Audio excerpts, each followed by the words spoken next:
There's Wadi el-Hol 2, one might say, but these are ancient Sinaitic inscriptions, and there's a lot of people arguing as to how these inscriptions were actually interpreted. And here I have an ancient Hebrew dictionary. This is 1,000 verbs and nouns of the Hebrew Bible. And clearly, if you flip through this book, it can be understood and read clear as day how if you go to a word like the word oth, right? Up here, it says that in the original script, the first letter of the word was an ox head, which represented strength. And the second one was a beith, which was a picture of a house. And what's interesting about this is that it seems to, the way this seems to be interesting is it seems to paint a word picture. Now, where am I going with this whole thing?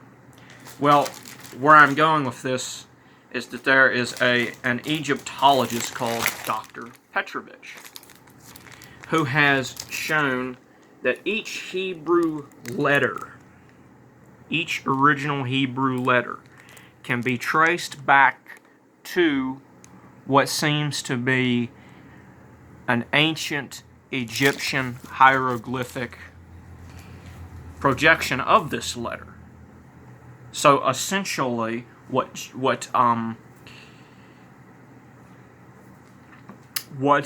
Petrovich is interpreting here is that in 3000 BC or something around in that era,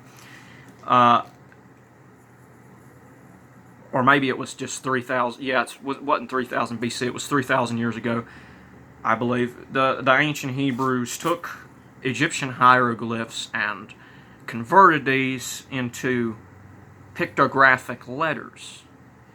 But you see, the interesting thing about this is that each word, if you go back to the root word in Hebrew, seems to also have a perfect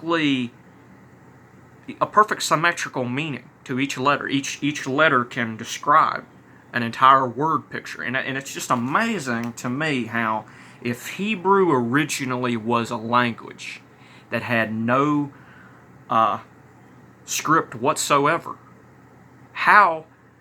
when they came into Egypt, how did this happen? How did they make a script for this letter, for these words, and equally be able to make an entire word picture out of every single one of them that works no matter what the word is?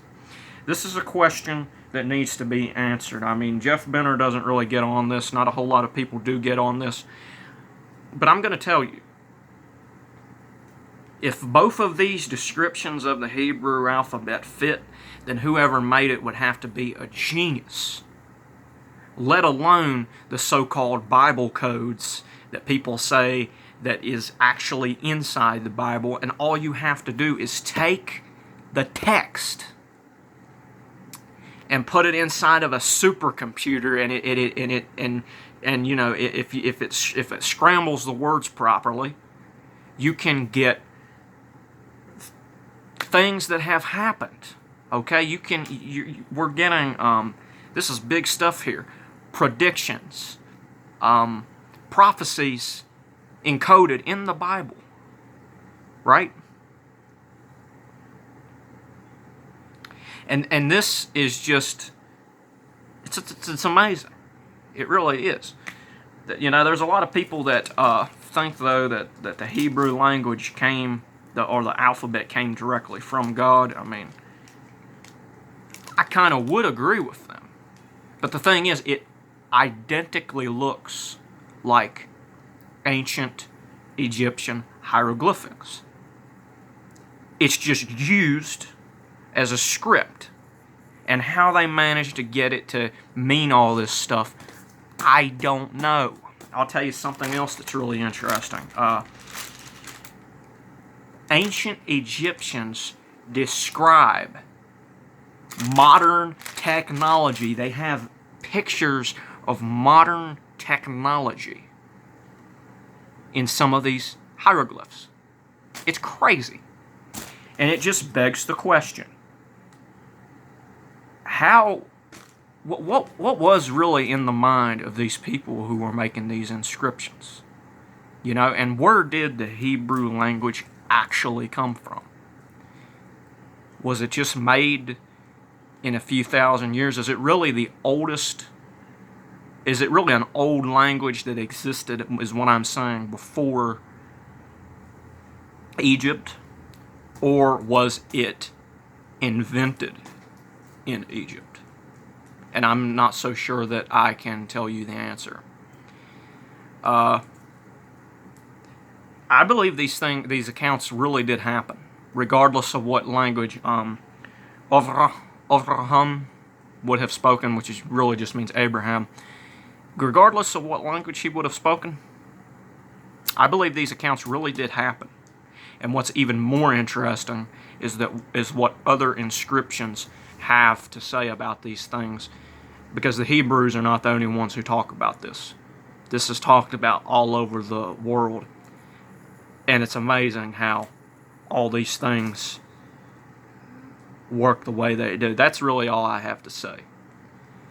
This is a topic that needs an answer to it.